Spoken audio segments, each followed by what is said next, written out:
Single dad waiter gets yelled at by billionaire CEO. What he says next freezes the entire internet. A single drop of coffee hit the table. That's all it took. The woman in the corner booth exploded like a bomb. Dirty, clumsy. People like you only deserve to serve for life. Her voice cut through hometown diner like broken glass. Every customer froze. Phones came out. Recording started. Marcus stood there in his old white shirt, calloused hands steady, sad eyes unwavering. Then he looked straight into her ice-cold stare and spoke with a voice that could freeze hell itself. Grace Blackstone always said her mother was the coldest person in the world. But she was wrong. You're more cruel than that.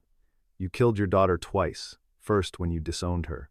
Second, when you refused to pay for her cancer treatment. The billionaire CEO's face went death white. A 6-year-old girl with piercing blue eyes burst through the back door, calling, "Daddy, what's wrong?" Eleanor Blackstone whispered one word that changed everything. Grace?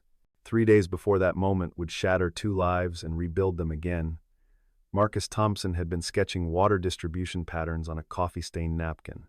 The morning rush at Hometown Diner had ended, leaving him with precious quiet minutes to work on the designs that consumed his thoughts. His weathered fingers moved the pencil with practiced precision, creating intricate diagrams that looked like abstract art to the casual observer. These weren't the random doodles of a bored waiter. These were sophisticated irrigation schematics that could transform the dying farmland surrounding Willow Creek, Texas. The town was suffocating under the worst drought in living memory. Farms that had fed generations of families now sat barren and cracked, their soil too depleted to sustain even the hardiest crops. Main Street businesses shuttered one by one, as families packed up and moved to cities where water flowed from taps and hope hadn't become a luxury. The diner served as an unofficial town hall, where farmers gathered each morning to share increasingly desperate stories about failed wells and mounting debt. Marcus folded the napkin carefully and slipped it into his apron pocket as Betty Martinez approached his station. She was the diner's afternoon waitress, a woman in her 50s whose gentle smile never quite reached her worried eyes. "You've been drawing again," she observed, not unkindly.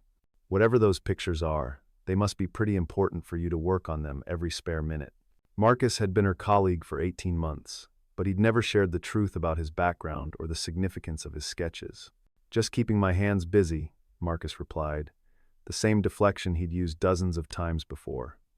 Betty nodded but didn't press further. She'd learned to respect the boundaries that grief had built around him. Everyone in town knew the basic story. Young widower, brain cancer, left with a 6-year-old daughter and medical bills that would crush a small nation.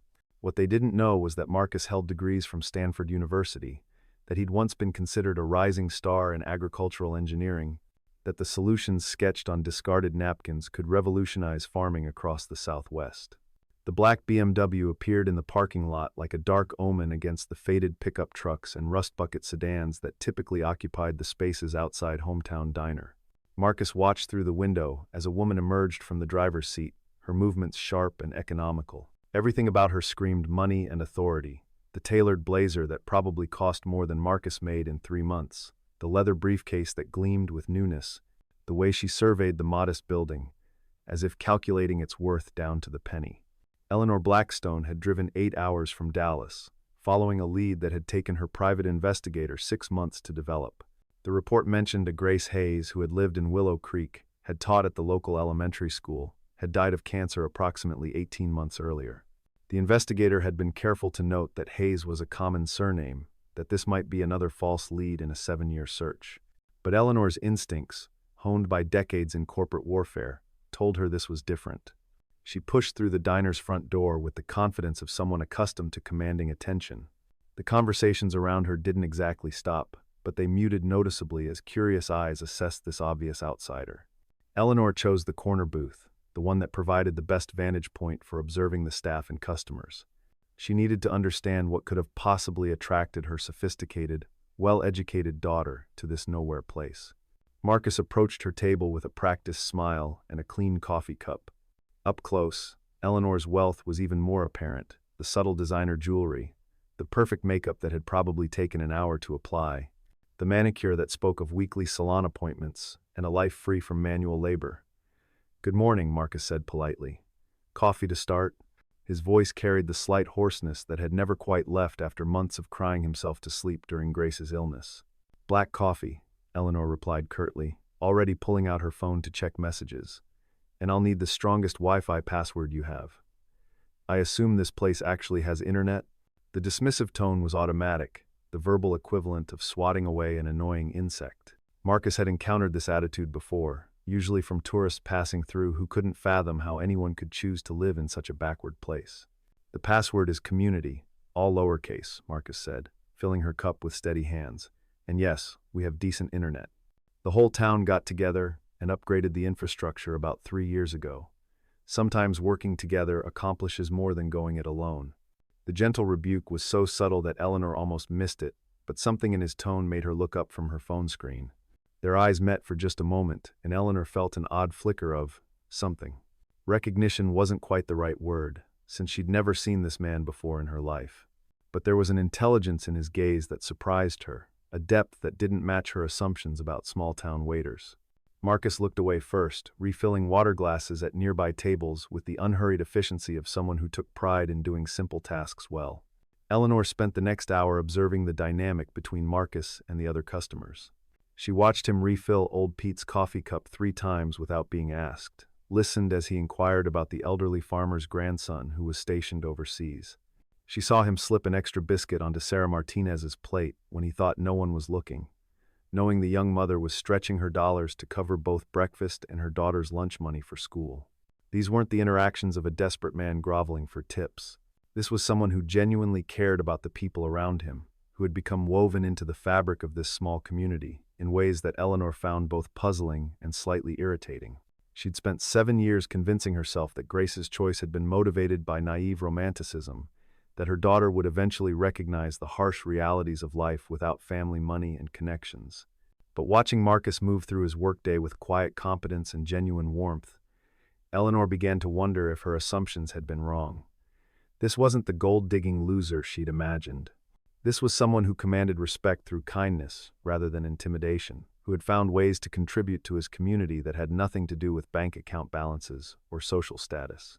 The revelation came gradually, pieced together through overheard conversations and careful questioning. Grace Hayes, beloved third-grade teacher. Grace Hayes, who had organized the school fundraiser that bought new playground equipment. Grace Hayes, who had fought brain cancer with such grace and dignity that the whole town had rallied around her family. Grace Hayes, who had left behind a husband and 6-year-old daughter when the disease finally claimed her 18 months ago. Eleanor's coffee grew cold as the mathematics of missed opportunities arranged themselves in her mind. Grace would have been 28 when she died, which meant she'd lived in this town for at least 7 years. 7 years of birthdays unacknowledged, of holidays spent alone, of a granddaughter Eleanor had never known existed. 7 years of prideful silence while her daughter built a life rich in everything except the material wealth the Blackstone name could provide. When the lunch rush died down, Eleanor found herself alone in the diner except for Marcus, who was methodically cleaning tables and resetting them for the evening crowd. She'd been nursing the same cup of coffee for 3 hours, paralyzed by the growing certainty that she'd found Grace's final resting place and evidence of a life that had been far more meaningful than the empty existence Eleanor had built for herself in her Manhattan penthouse. "Excuse me," she called out, her voice uncharacteristically hesitant. Marcus looked up from the table he was wiping down, his expression politely attentive. "The teacher who passed away, Grace Hayes. Did you know her well?"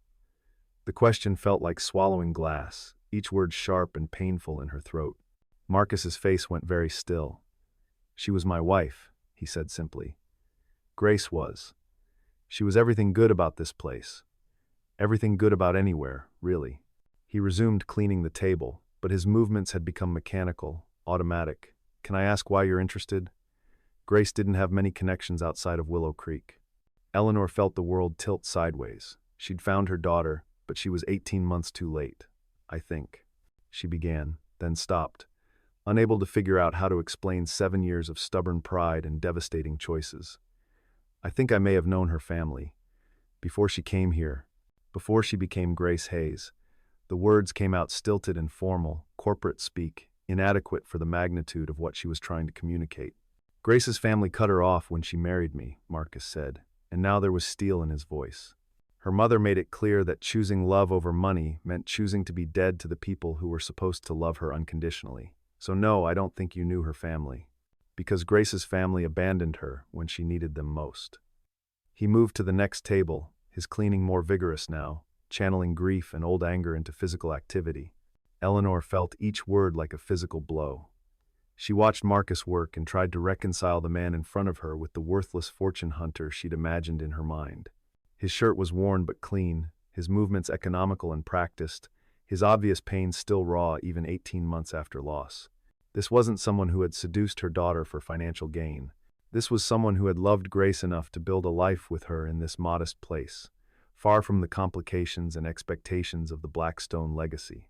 Grace Blackstone, Eleanor whispered, testing the sound of her daughter's maiden name in the space between them.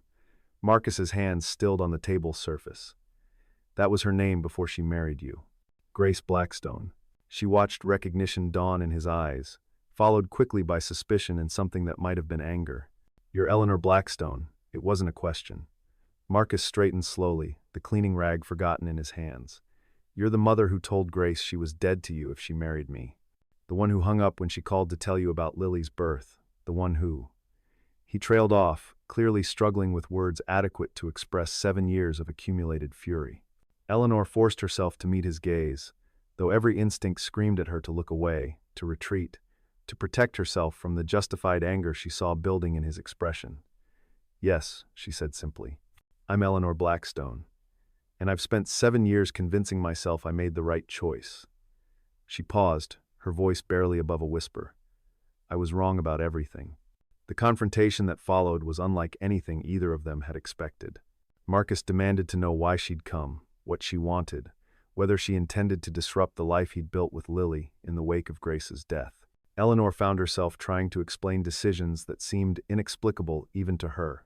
Choices motivated by pride and fear and a twisted love that had ultimately destroyed everything it claimed to protect. She wrote to you, Marcus said, his voice shaking with barely controlled emotion.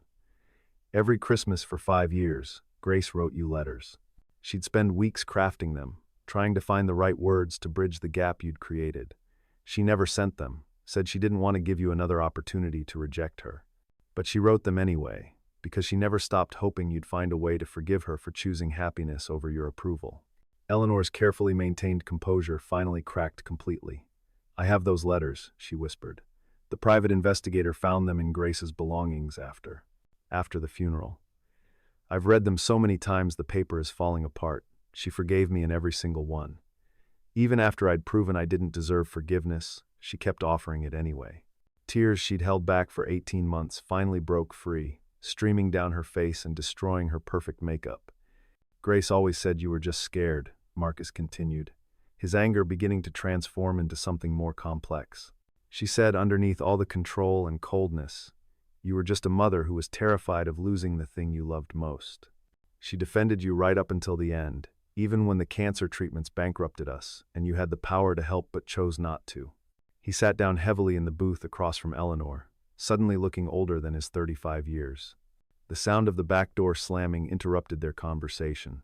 Small footsteps pounded across the diner floor as Lily burst into the main dining area, her school backpack bouncing behind her and her blonde hair escaping from its morning braids. She stopped short when she saw her father sitting with the elegant stranger, her 6-year-old instincts immediately sensing the tension crackling between the adults. Daddy? Lily's voice was small and uncertain. She'd seen Marcus upset before, during the dark months after Grace's death when grief had threatened to consume him completely. But this felt different, charged with the kind of emotional electricity that made her skin prickle with unease. Is everything okay? You look sad. She approached the table cautiously, her piercing blue eyes moving between Marcus and Eleanor with analytical intelligence. Eleanor's breath caught in her throat as she got her first clear look at her granddaughter. Lily had Grace's delicate bone structure and flyaway hair, but those eyes, those impossible blue eyes that had run in the Blackstone family for generations, those belonged unmistakably to Eleanor's bloodline. The child was small for 6, but there was something in her posture that spoke of resilience beyond her years, of someone who had learned early to read adult emotions and adjust her behavior accordingly. Lily, sweetheart, Marcus said gently, I'd like you to meet someone. This is Eleanor. He paused, clearly struggling with how to explain a relationship that had been non-existent until 5 minutes ago. She's your grandmother. your mommy's mother." The words hung in the air like a prayer and a curse combined. Lily studied Eleanor with frank curiosity, taking in the expensive clothes and perfect hair with the same analytical attention she brought to everything new in her world. "Are you the grandmother who made mommy sad?" she asked with the devastating directness that only children could manage. "The one who didn't want to meet me when I was born?" Eleanor felt the question like a knife between her ribs, precise and perfectly aimed. "Yes," Eleanor said quietly, kneeling down to bring herself to Lily's eye level. "I'm the grandmother who made very bad choices because I was scared and stubborn and foolish. I hurt your mommy when I should have loved her, and I missed knowing you for 6 whole years because I was too proud to admit I was wrong." She paused, struggling with words that felt foreign in her mouth. "But I'd like to try to be better now, if you and your daddy think that's possible." Lily considered this information with the seriousness of a judge weighing evidence. "Daddy says people can change if they really want to," she said finally. "And mommy always said everyone deserves second chances, even when they mess up really badly." She tilted her head, studying Eleanor's face with uncomfortable intensity. "You have sad eyes like Daddy had when Mommy first got sick. Are you sad because you miss her too?" Eleanor felt something break apart inside her chest. 7 years of carefully constructed emotional walls crumbling under the gentle assault of her granddaughter's unconditional acceptance. "Yes, baby," she whispered. "I'm very sad because I miss your mommy and because I was a terrible mother to her. I made mistakes I can't fix, but I want to try to be a good grandmother to you, if you'll let me." The next 2 hours passed in a blur of tentative revelations and careful questions. Eleanor learned that Grace had become the heart of Willow Creek's educational community, that she'd started a reading program for struggling students and organized supply drives for families who couldn't afford school materials. Marcus shared stories of Grace's boundless generosity, her terrible cooking, her habit of crying during animated movies, her fierce determination to make their modest life rich with love and laughter. Lily showed Eleanor her drawings, her collection of smooth river stones, the small garden plot where Marcus had taught her to grow tomatoes despite the ongoing drought. Eleanor listened with an attention she'd never given to million-dollar board presentations, memorizing every detail of this granddaughter who was both completely foreign and eerily familiar. The child moved with Grace's unconscious grace, but spoke with a directness that reminded Eleanor uncomfortably of her own younger self. As the afternoon wore on, the conversation gradually turned to Marcus's background and the mysterious diagrams he'd been sketching. Eleanor's business instincts recognized innovation when she saw it, and what Marcus had drawn on coffee-stained napkins wasn't the idle doodling of a small-town waiter. These were sophisticated engineering solutions, the kind of agricultural innovations that companies spent fortunes trying to develop.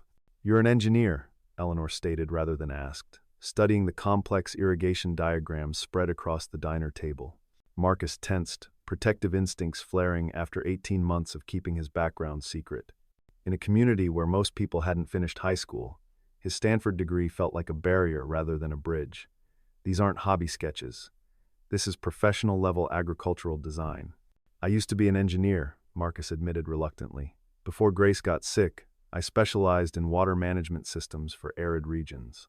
I was working on sustainable farming solutions for areas where traditional agriculture wasn't viable anymore." He gestured toward the window, where brown fields stretched endlessly toward the horizon. "Places like this, where the old ways of doing things aren't enough anymore." Eleanor studied the diagrams with growing amazement.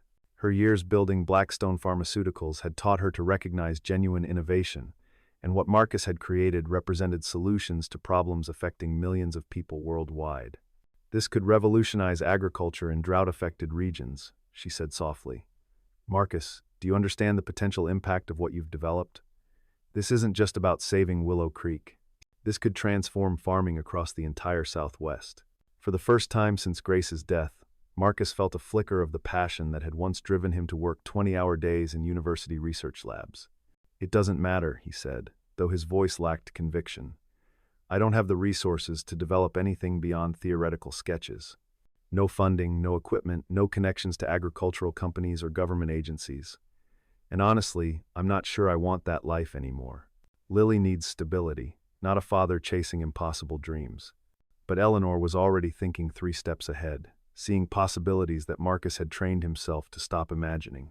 She understood the intersection of innovation and opportunity, recognized the potential for genuine partnership rather than patronizing charity. "What if the resources came to you?" she asked carefully. What if you could develop these systems right here in Willow Creek, using this community as a testing ground and proof of concept? The conversation that followed stretched into evening, exploring possibilities that seemed almost too good to be true. Eleanor outlined scenarios with the efficiency of someone accustomed to turning ideas into reality: research funding, development partnerships, connections with agricultural universities, and government agencies desperate for sustainable farming solutions. But she also listened when Marcus talked about staying rooted in Willow Creek, about maintaining the life he'd built with Lily, about honoring Grace's memory by helping the community that had embraced them during their darkest hours. Lily fell asleep in the diner booth sometime after sunset, her head pillowed on Marcus's folded jacket. Eleanor watched her granddaughter sleep and felt something she hadn't experienced in decades: the simple contentment of family connection. She'd spent 40 years building an empire, accumulating power and wealth and influence that could reshape entire industries. But sitting in this small-town diner, watching the easy love between Marcus and Lily, she began to understand what Grace had chosen and why that choice had been worth sacrificing everything the Blackstone name could provide. "I want to make this right," Eleanor said quietly, mindful of Lily's sleeping form. "Not just the business opportunities, though those are real and significant. I want to make amends for the pain I caused Grace, for the years I stole from all of us by choosing pride over love." She reached across the table, hesitating for a moment before gently touching Marcus's hand. "I can't bring her back, and I can't undo the damage I caused, but I can try to build something better going forward." Marcus studied Eleanor's face in the dim light filtering through the diner windows. The harsh angles had softened over the course of their conversation, the corporate mask replaced by something more vulnerable and infinitely more human. This was what Grace had seen in her mother, he realized, the person hidden beneath layers of professional armor and social conditioning. Maybe Grace had been right to keep hoping, to keep believing that love could eventually break through even the most carefully constructed walls. "Grace always said you were worth saving," Marcus said after a long moment. "Even after 7 years of silence, even when she was dying and you didn't know and couldn't help, she still believed there was good in you that was just buried under fear and hurt." He smiled sadly, remembering late-night conversations when Grace would defend her mother despite years of rejection. She never stopped believing you could change. Maybe she was right about that, too. Eleanor felt tears she'd forgotten how to cry sliding down her cheeks, washing away makeup that had probably taken an hour to apply that morning. She was too good for this world, she whispered. Too forgiving, too hopeful, too willing to see the best in people who didn't deserve it.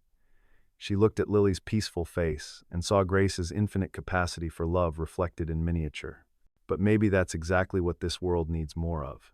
The practical arrangements took months to sort out, but the emotional foundation was built that night in a small-town diner over cold coffee and impossible dreams. Eleanor had to restructure her entire life, delegate responsibilities she'd never trusted to others, learn to value presence over productivity. Marcus had to overcome 18 months of defensive isolation, had to trust that this wasn't just grief-driven impulse that would fade when reality intruded. Most importantly, they both had to learn how to be family to Lily, how to provide stability and love without letting their own complicated history overshadow her childhood. Eleanor bought a house 4 blocks from Marcus's trailer, close enough to be helpful but far enough to respect the boundaries that would need time to soften. She funded the development of Marcus's agricultural innovations through a new division of Blackstone Industries, but the patents remained in his name, the profits shared with the community that had embraced him during his darkest period. Willow Creek began to bloom again as innovative irrigation systems proved their worth, green fields replacing brown wasteland for the first time in a decade. Lily thrived with the expansion of her family, her natural resilience blossoming into confidence as she discovered parts of herself that connected her to generations of strong women. Eleanor taught her piano and French, sharing stories of Grace's childhood that filled in family history lost to years of separation. Marcus watched his daughter grow into her intelligence and curiosity, watched her understand that she belonged to something larger and more significant than their small household. 6 months after that terrible and wonderful day in the diner, Marcus found himself standing in the same corner booth where everything had changed. But now the space felt warm with possibility rather than heavy with confrontation and grief. Lily sat across from him working on homework, while Eleanor helped with math problems that had nothing to do with corporate finance and everything to do with being present for small, important moments. "Daddy," Lily said, looking up from her worksheet with the serious expression she wore when processing big thoughts, "do you think Mommy would be happy about Grandma Eleanor being here with us?" It was the kind of question that might have devastated Marcus 6 months ago, but now it felt like an invitation to celebrate rather than mourn. He thought about Grace's endless capacity for forgiveness, her absolute faith that love could overcome any obstacle, her stubborn belief that families could heal from even the deepest wounds if they were willing to choose hope over hurt. "I think," Marcus said carefully, "that your mommy always believed families could heal from anything if they loved each other enough. She never stopped hoping that someday we'd all be together, that her mother would find her way back to us." Eleanor reached across the table and took both their hands in hers, her manicure less perfect now, her clothes more practical, her entire presence softer and more accessible than it had been during those first hostile encounters. "Grace gave us each other," she said simply. "Even when I didn't deserve it, even when I fought against it with everything I had, she found a way to bring us together. That's the kind of person she was, and that's the kind of love I want to build going forward." Outside the diner windows, Willow Creek bustled with renewed energy as Marcus's irrigation innovations transformed the landscape from brown desperation to green hope. But for the three people sitting in the corner booth, the real transformation was simpler and more profound than any professional achievement. They had become family in the truest sense, not because of shared blood or legal obligations, but because they had chosen to love each other despite their imperfections and past mistakes. Lily finished her homework and pulled out her art supplies, spreading colored pencils across the table with the practiced efficiency of someone who had learned to make any space her own. She was drawing her family now, not just Marcus and herself, but Eleanor too, all of them standing together in front of the diner that had somehow become the center of their rebuilt world. At the bottom of the page, in careful 6-year-old handwriting, she wrote, "My family," and added a small star in the corner with yellow crayon. "That's for Mommy," she explained when Eleanor asked about the celestial edition, "so she can watch over us from heaven and know we're all okay now, that we found each other like she always hoped we would." It was such a simple gesture, but it captured everything they'd all been struggling to understand about grief and healing, and the mysterious ways that love could transcend even death. Marcus carefully folded one of his irrigation diagrams into a paper airplane and sent it sailing across the empty diner. Lily giggled and chased after it, her laughter echoing off walls that had witnessed so much pain transformed into hope. Eleanor watched her granddaughter run and felt a lightness she hadn't experienced since Grace was small, a sense that the future held possibilities she'd forgotten how to imagine. The napkin that had started everything, stained with coffee and covered in Marcus's revolutionary sketches, was now framed behind the cash register, a piece of local history the diner owner insisted on preserving. But for the three people who had found their way to each other through loss and forgiveness, it represented something more personal and infinitely more valuable. It was proof that the smallest moments could change everything, that love could survive even the cruelest rejections, that families could be broken and rebuilt stronger than before.